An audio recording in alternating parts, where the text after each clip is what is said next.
All right. Good morning. So I'm heading down to the lower garden. The other day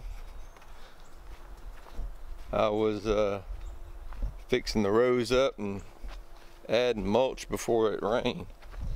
And it rained. I got finished just in time, thank you Jesus. I mean just in time. It started misting, drizzling when probably the last 20-30 minutes of me working. So, and it rained all that evening and night and most of the day off and on yesterday. So it's been a day since I walked down here, so I'm just coming to look at it and see what the water did and see how it looks.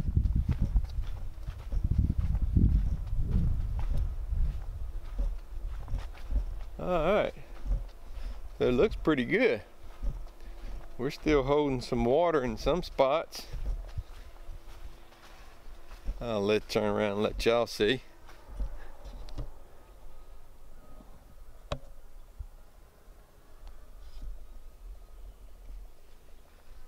So yeah, got a little bit of water right up in there. We have another breach through right there, so that looks like that's where the bulk of the water's coming in, or that's the lowest spot.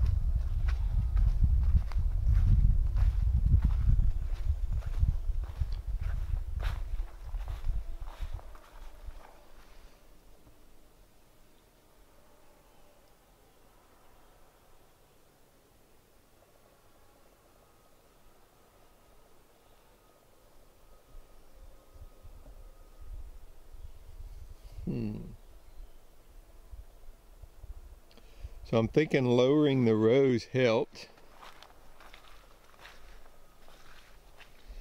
I left these higher,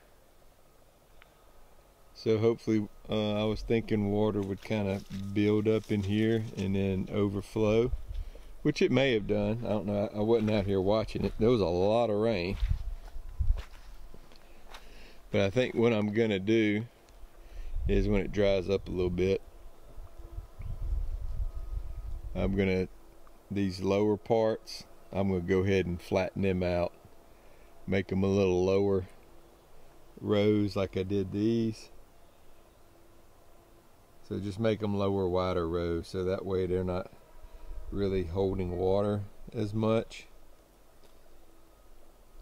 So I don't mind the rows holding some water. I just don't want, or the walkways holding some water. I just don't want the rows to be too soggy. So when I do plant, we get roots that rot. Let's go look at our wheat, see if we see any wheat seeds.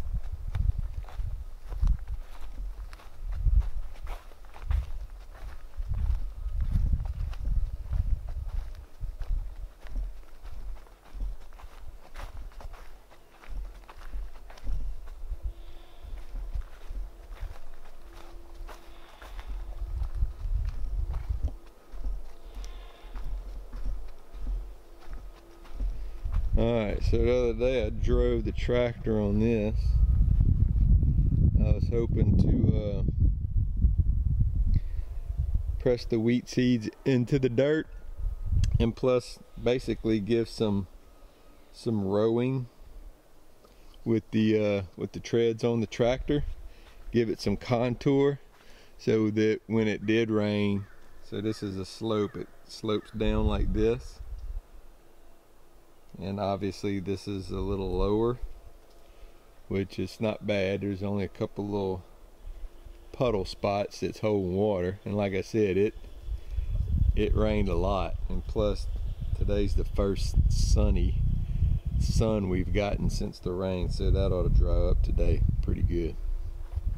I see a lot of wheat seed on the ground, which is good. so it hasn't all washed off. Ah, I see some germinating wheat seeds. Let's see if we can see this. Right there, we have some wheat seeds germinating. Good, good, good. All right, so we might grow some wheat out here. See how long they last. Hopefully the birds and raccoons and all that good stuff doesn't come in. Oh yeah, I see a lot of them germinating. Cool.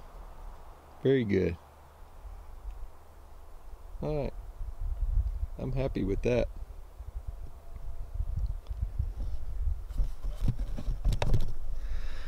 All right, like I said, this is my first time to ever plant wheat.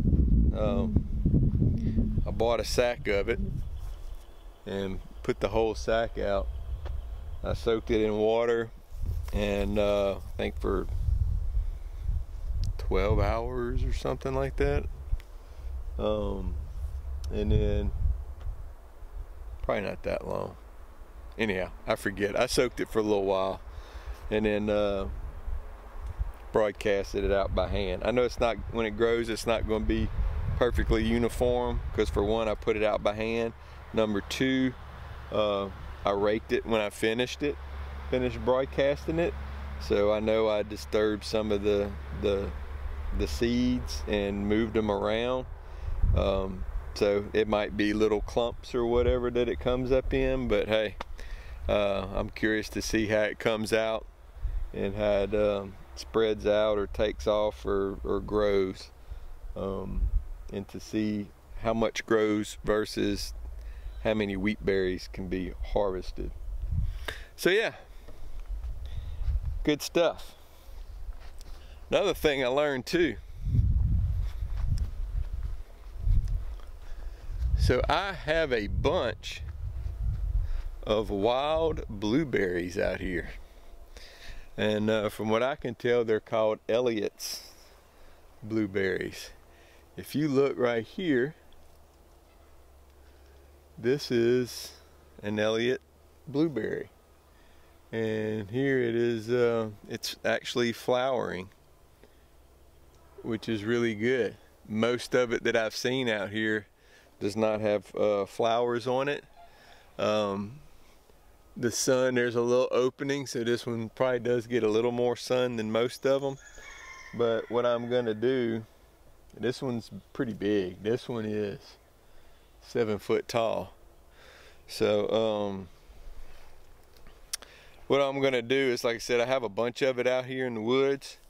I'm gonna dig up the smaller ones and transplant them up by the garden. I planted 3 other blueberry bushes that I bought from a nursery. But I'm gonna take these wild blueberries and dig them up and plant them and hopefully have a hedgerow of blueberry bushes around the garden. So I love blueberries. I know the grandkids love blueberries, so I don't think we can grow enough or too much blueberries. So yeah, good stuff. That and persimmon trees. I have a lot of wild persimmon trees. I've only found a couple that are actually making persimmons, and I think same story. I think they're just too shaded, because I mean, if you look, I mean, that's how my property is. 90% of it, it's treed. There is a couple of open spots. This is one of them that the former owner, they just used this as a hunting camp, and so they had this open spot that, and it, you know, the deer stand down there, that they used to hunt out of. So some of these open spots, like this one in particular, I've opened it up more, and this is one of my gardens, and up by the house where it was open, made a garden up there. And the other open spot, which is right up the hill, take a look at that. They had another little food plot that they hunted out of, and that's what I've turned into my chicken yard. Chicken and 2 goats. And I freshly did a lot of dirt work out here with the tractor, so it is kind of mushy. So yeah, this was the other open spot. They have a little stand right there, a little ground blind stand. But yeah, so this is one that was an open spot that was a food plot that taken and put use to it to make our chicken and goat corral, and we're expanding it. We're gonna put more live fencing up, and I think we're gonna expand it some more. I'd like to make it into sections so that we can let the chickens out, let them graze, peck around in fresh sod, and then while they're doing that, let the other areas grow up where they were pecking around, because they will absolutely turn a place into dust, them and the goats. And that's another thing I need to do, is make a couple of larger areas for the goats, because they like all of the vines and brambles and all this understory brush that grows through here. They like that. So I need to make something for them to be able to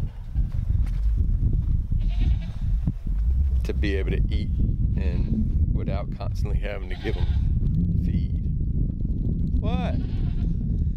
Oh, Mama hasn't come let y'all out yet and fed y'all this morning, huh?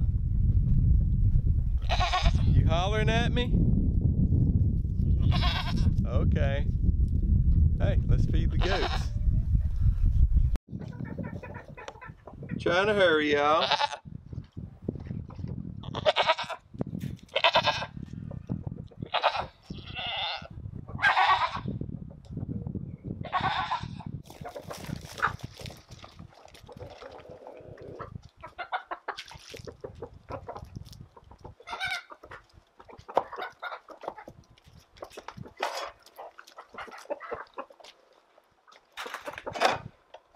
I'm gonna let y'all out. Hold on. Let me feed the babies.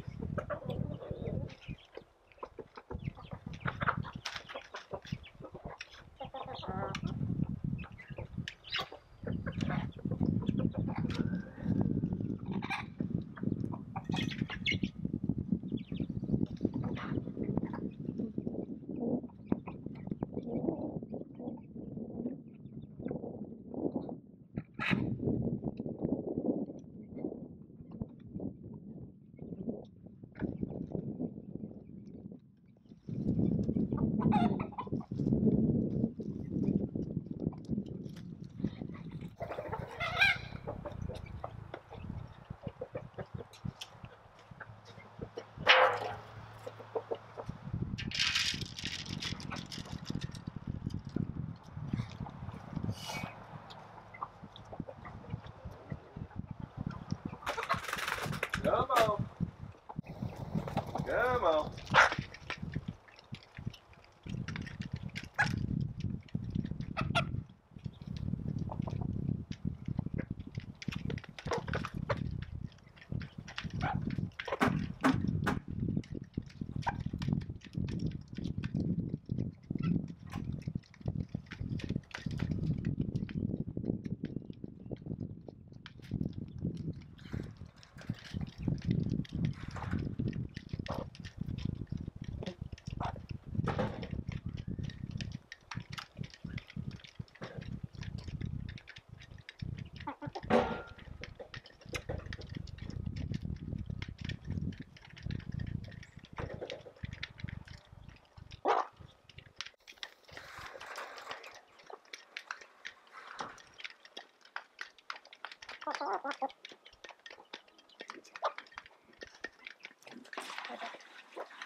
Yeah, I give them some sweet feed, and also too, so this is Laurel greenbrier vines that used to have leaves on them,